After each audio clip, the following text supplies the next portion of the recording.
Olá pessoal, espero que todos estejam bem. Vim só dar uma contextualizada no módulo 3 do curso de Metodologia Científica. Esse módulo vai falar sobre técnicas de leitura. Por que isso é importante? Porque para construir um trabalho científico, eu preciso ter bases, eu preciso ter algum outro trabalho que fundamente ele, que diga que aquilo não nasceu da minha cabeça ou de uma vontade exclusivamente própria, mas que tem valor científico. Por isso, eu preciso ter técnicas que me ajudem a tornar isso mais eficiente. Nesse módulo, nós vamos trabalhar as formas de leitura e de registro dessa leitura, de maneira que nós não tenhamos que ficar voltando aos livros. Por quê? Desculpem, um pouquinho de alergia, pessoal. Desculpem. Mas por quê? Porque fica muito contraproducente, é muito pouco produtivo eu ter que estar voltando em todo o livro toda vez que eu precisar de alguma coisa. Eu ter que recorrer ao livro e analisar grandes pedaços, ou muitas vezes não lembrar onde é que está. Eu tenho que ter uma técnica, seja ela construir um arquivo com as principais partes, com os principais trechos do livro, com citações diretas, seja construir um arquivo com citações e as minhas reflexões, seja construir um resumo explicando qual é o contexto e colocando algumas frases, mas alguma coisa eu tenho que fazer por duas razões. Eu vou conseguir apreender, não só aprender, mas aprender, tomar para mim aqueles conceitos que aquele trabalho me ajudam, me trazem para o meu próprio trabalho de uma forma mais de uma forma melhor, e vou poder também ter um arquivo simplificado em que eu posso ir mais diretamente quando eu preciso achar alguma coisa. Então lá no meu trabalho que eu estou falando sobre a importância o desenvolvimento do score corporal de bovinos de leite em diferentes pastagens. Então eu vou ter lá os autores que falam de Papuã, os autores que falam de braquiários, entende? Ou eu vou falar da contribuição de uma linguagem de programação, do uso de uma linguagem de programação para criar um site com determinado objetivo. Eu vou ter algumas fontes que vão falar das linguagens de programação, que vão falar dos sites com um objetivo que eu tenho para aquele trabalho, que vai falar da linguagem específica que eu vou fazer. Então, eu não vou consultar todo o livro, não vou pegar o livro e vou ler todo de novo. Eu vou ter trechos dele selecionados em que eu consigo, ou do artigo, ou da entrevista, ou seja lá o que for, eu vou ter trechos selecionados que eu tirei do meu primeiro trabalho, que foi a leitura. Então, eu estou otimizando, eu estou tornando mais eficiente, mais eficaz o meu trabalho. Vocês vão ver durante a leitura dos slides, durante a leitura do material de referência, que ele vai falar sobre diferentes tipos de análise. Vai falar da análise textual, que é uma primeira leitura, em que eu faço um levantamento esquemático, eu coloco quais são as principais palavras, conceitos que aparecem, pesquiso aquilo que eu não conheço. E depois vai ter a análise temática, em que eu vou analisar pontos mais específicos, perguntas mais específicas, como o objetivo do autor, como é feita a problematização do tema, quais são as posições do autor. Depois eu posso fazer ainda uma análise interpretativa, em que eu faço uma avaliação crítica. Eu vou interpretar aquilo que o autor disse, eu vou combinar aquilo com o meu raciocínio, e de acordo com a minha criticidade eu vou pensar se aquilo faz sentido, se aquilo não faz sentido, se aquilo cabe, se aquilo não cabe, se é uma teoria ultrapassada, se é uma teoria inovadora, eu vou pensar sobre aquilo. E posso, num quarto ponto, problematizar, que é quando eu vou comparar com outros autores e fazer essa avaliação crítica, essa mesma que eu fiz na análise interpretativa, mas relacionando diferentes fontes. E daí eu vou conseguir começar a construir realmente o meu trabalho científico. Quando eu faço essas análises, eu vou, de alguma forma, estar sintetizando. Síntese pode ser a diminuição, a redução de algo, do grande para o menor, para tirar só o seu essencial. Nesse caso da síntese é quando a gente vai se apropriar do trabalho. Então, eu vou tomar para mim as ideias que o autor tem, vou ver que aplicação elas têm e para que elas servem no meu trabalho. Para que eu possa fazer as análises, para que eu possa fazer a síntese pessoal, eu preciso estudar. As leituras, o hábito da leitura é um dos hábitos de estudo. E para ter um estudo de sucesso, eu preciso ter uma rotina com hábitos bem definidos. Recomenda-se, vocês vão ver no material que ele fala de atenção. Quando no material se fala de atenção, se fala de atenção plena. É sentar para fazer aquilo sem se deixar distrair por 1001 coisas. Então, eu sento para ler sobre, no meu caso que trabalho com educação, eu sento para ler sobre orientação educacional.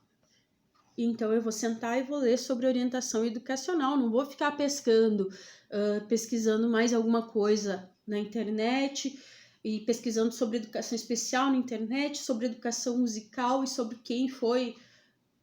Eu vou estar estudando, vou estar focada naquilo.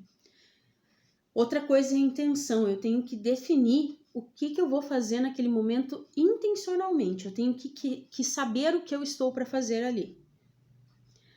A reflexão, que é o diálogo que eu vou fazer com o texto, e o espírito crítico.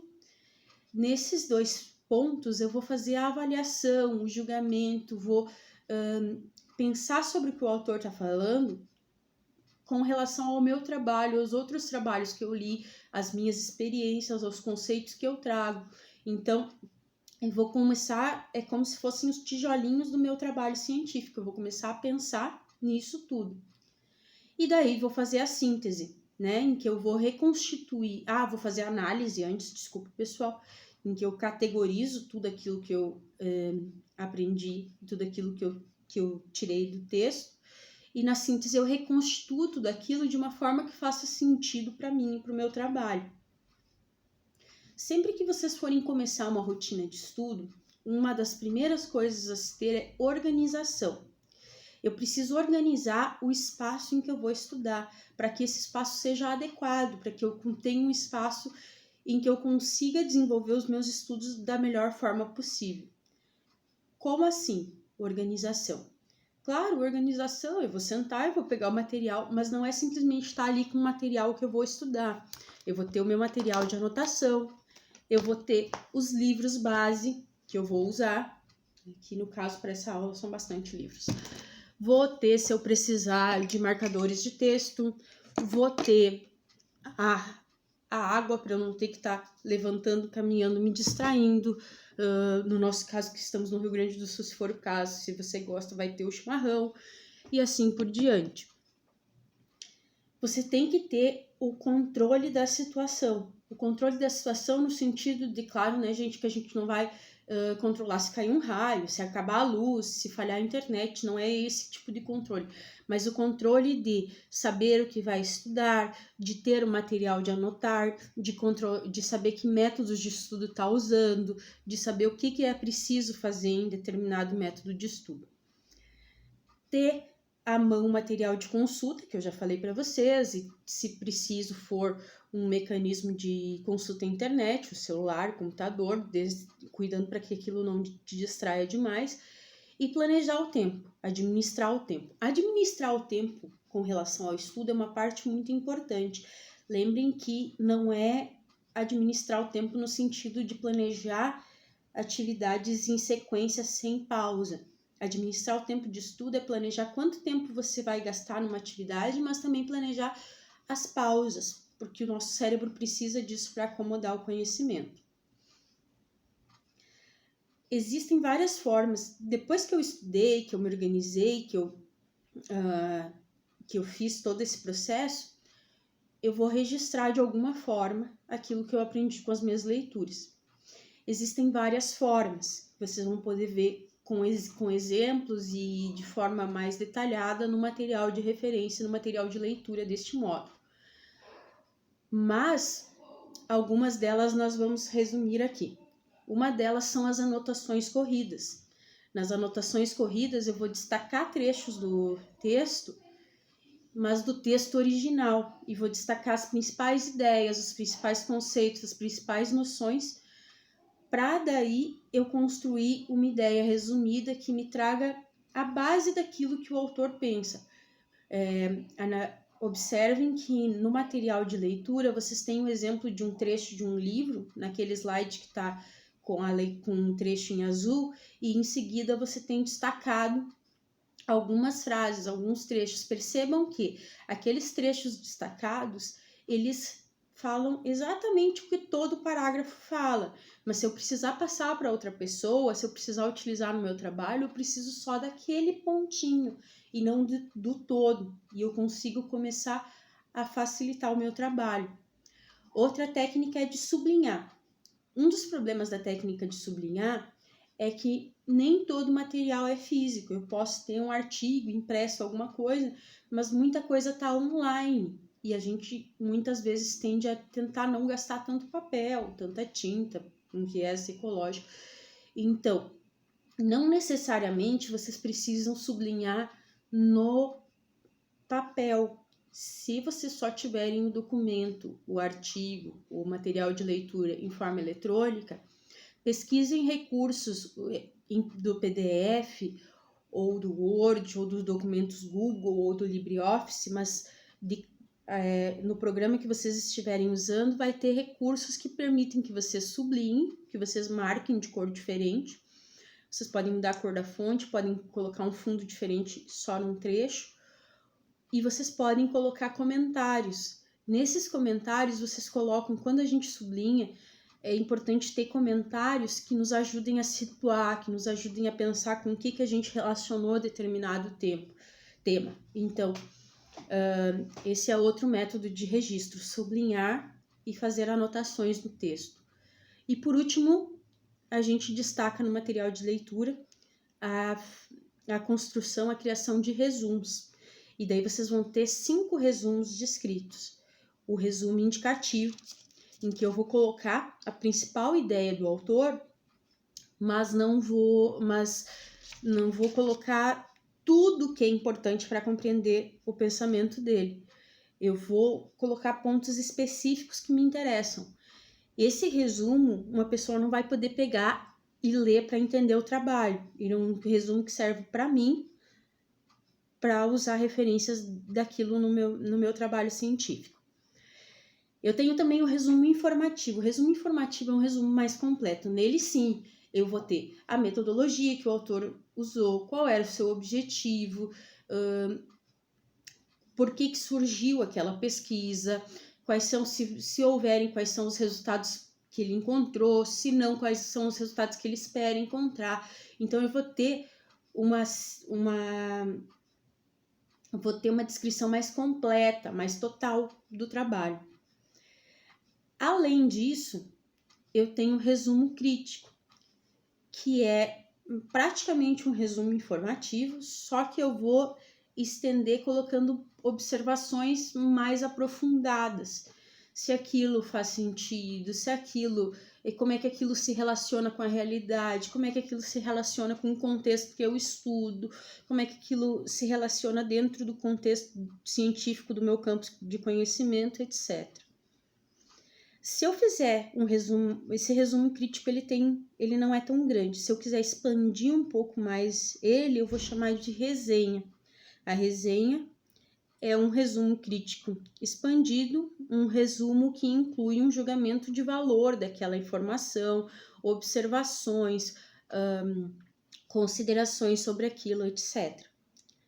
Além disso, nós temos, por último, a sinopse. As sinopses vocês já devem ter visto em filmes, ou quando a gente abre o Netflix e tem aquela pequena descrição ali em cima que explica mais ou menos sobre o que se trata a série. Atrás dos livros também tem uma sinopse. Então, a sinopse é a ultra, mega, hiper, qual seja mais o adjetivo que a gente possa encontrar, a hiper, mega, ultra condensação da informação. Eu tenho o básico do básico ali, só para saber vagamente do que se trata. Essas são as etapas que vocês vão ver no material de leitura, elas estão descritas com mais detalhes e de forma mais específica. Além do material de leitura, vocês vão ter 3 vídeos extras. Nesses vídeos extras, vocês vão ter 3 técnicas de estudo. Uma delas é a técnica do Pomodoro.